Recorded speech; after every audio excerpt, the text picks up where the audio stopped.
Neal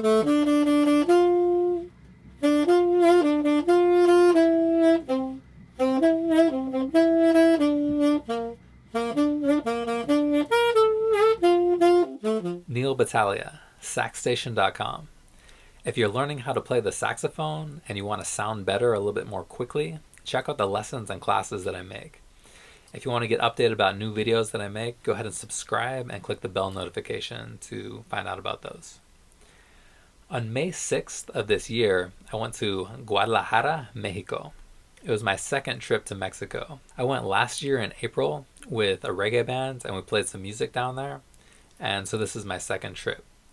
The first trip, I didn't fly. We drove down. It took a long time, but we drove down. We went to Rosarito. And I put my saxophone and my tenor in the car, and I don't really worry about it too much. Not too much trouble when you're driving most of the time. You got to be a little bit careful on the road, but otherwise, a little bit different when you're flying. So this time we flew to Guadalajara, which is in Jalisco, so it's a little bit farther. You don't really want to drive to Jalisco from California. You probably could. It's gonna take a while. It's a lot more convenient to fly if you're going pretty far like this. So I took a saxophone with me, but I took this saxophone. I took my Soprano. And the case for the Soprano looks like this. So it's kind of long. It's about that wide. It's about that thick.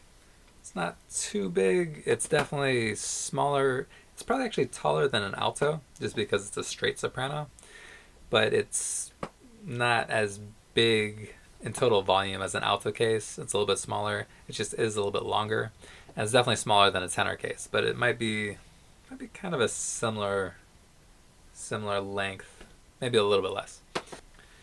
So I took my Soprano to Mexico, and I figured it'd be pretty easy to fly with. I didn't anticipate really any problems when I was going down there. And you do want to check with the baggage policy with whatever airline you're doing, what your ticket has as the specifications. You want to make sure that you can bring something on. It can probably count as like a personal item. There's usually like rules with musical instruments where they can be your personal item. You might not be able to bring on something else if you only can bring on one thing. But you usually can bring on an instrument, whether it's a soprano or an alto or a tenor. With a tenor, if it's like kind of a square box case, you might have to be a little more careful. You could probably still bring it along as long as it can fit in the overhead, but it's a little bit more risky. I would probably prefer to fly with a contoured case, one that's shaped like a saxophone. And that's what I did with my tenor when I flew with it last year. I've also flown with an alto. An alto, I have a shaped contoured case, and that one was pretty easy to get into the overhead and the luggage, and I didn't have any problems with that. I wasn't too worried about it either. I was kind of more worried about the tenor. With the soprano, I wasn't really worried, but I just kind of wanted to see what I could do, and I did want to actually kind of check to see if I might be able to put it under the seat if I couldn't put it over top. And I think basically the short answer is that I probably could put it on the seat, but at the same time, just because of how small it is, it's like that big, you can kind of get into a slot where a regular piece of luggage wouldn't even fit. So if there's just a little bit of space, you should be able to get in the overhead.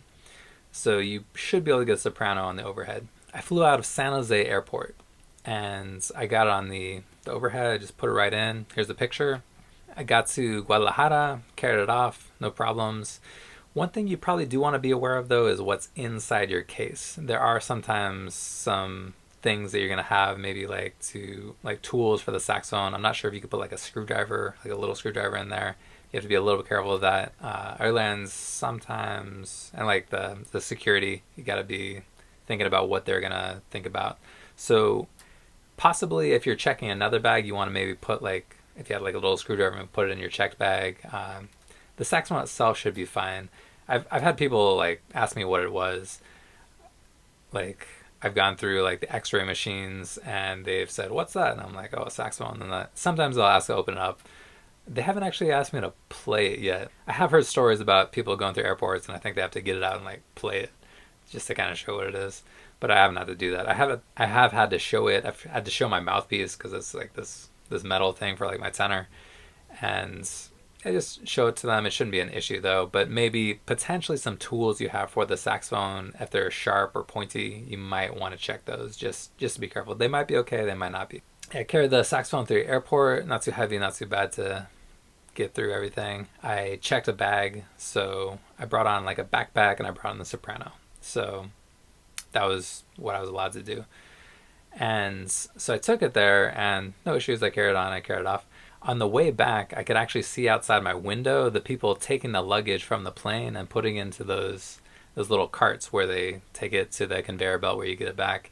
And here's a little bit of footage of that if you want to see it. Once I was in Mexico, it was nice to have the soprano with me. I could practice, I could play for people. I took a clarinet when I went to Michigan a few weeks ago, and that was good to have too. With that airline, I think I wanted to bring on a backpack and I wanted a checkup bag, and I wasn't sure if I could also bring the soprano, even though it is kind of small. It might be considered like a larger item or something. It depends on like your ticket and what the policy is. So for that trip, I decided to actually just put a clarinet inside my backpack. So it was literally one thing rather than two things, even if they weren't two big things, just because I wasn't quite sure what I would need to do. And it was a pretty short trip, so I figured I'd play a little bit of clarinet. Clarinet can also be a lot quieter if you're in a place where noise might be a concern. So if you're in a hotel, you can play a clarinet a lot softer than you can play a soprano, at least for me.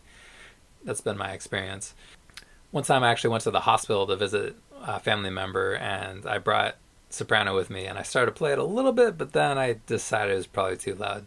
I think a clarinet might have been okay, actually, but sometimes, yeah, you want to be really aware of your sound level. You want to play pretty softly. You don't want to disturb people when that can be an issue. So I took the soprano, I was able to practice and do all of that. And here's the footage of the people with the luggage though. They're not necessarily super rough, but they're not necessarily super gentle either. And if you can imagine, if you check a saxophone, they're going to be taking your saxophone. They might be throwing it a little bit harder than you would want. And I just hesitate to check a saxophone. I would rather not, if at all possible. So yeah, I took on the soprano, not a problem, fits in really easy to the overhead. I've taken an alto with a contoured case, it fits in pretty easy. With a box case, it might be a little bit harder for an alto, but you could probably still fit it up there. And with a tenor, you probably want a contoured case if you're going to fly with it and want to carry it on with you. And you should be able to do that. If it's tight up there with a space, you want to get on early if you can. And you should be able to get on there, but just kind of keep that in mind if you're one of the last people to board and it is filled up. That hasn't happened to me yet with the tenor, but I wouldn't be super comfortable if that was the situation. So go ahead and subscribe. I can make a checklist of things you want to consider before taking a saxophone on a plane, and I could make like a PDF or something you could get. Let me know, leave a comment, and let me know what your experience has been like flying, if you have any ideas that I haven't touched upon, if you have any questions that I haven't gone over.